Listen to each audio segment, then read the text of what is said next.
The Money Tree's Trim. In the land of Econoville, there was a giant money tree. Its leaves were crisp dollar bills, and its branches were strong and steady. The tree was cared for by a wise gardener named Mr. Powell. The money tree had been growing very, very fast. So fast, in fact, that some of the smaller plants in the garden were having a hard time getting enough sunlight. "The tree needs a little trim," said Mr. Powell to his cheerful assistant, a bluebird named Chirpy. With a snip, snip, snip of his shears, Mr. Powell carefully trimmed a quarter of a point off the top of the tree. The leaves rustled and seemed to sigh with relief. Down below, the smaller plants perked up. A little flower named Penny, who had been wilting, suddenly stood up straight. "I can feel the sun," she exclaimed.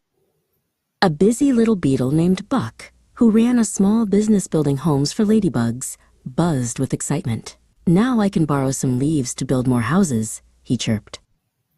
Mr. Powell smiled. "This is just the first trim," he told Chirpy. "We'll do 2 more before the year is over, just to make sure everyone in the garden gets a chance to grow." The news of the trims spread throughout Econoville. The other gardeners, who had been worried about the big tree, were very happy. They threw a small party to celebrate.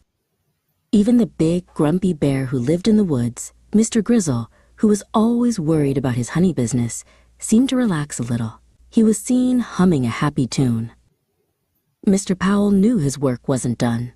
He would have to watch the tree carefully and make sure it grew strong and healthy, but not so big that it overshadowed everything else.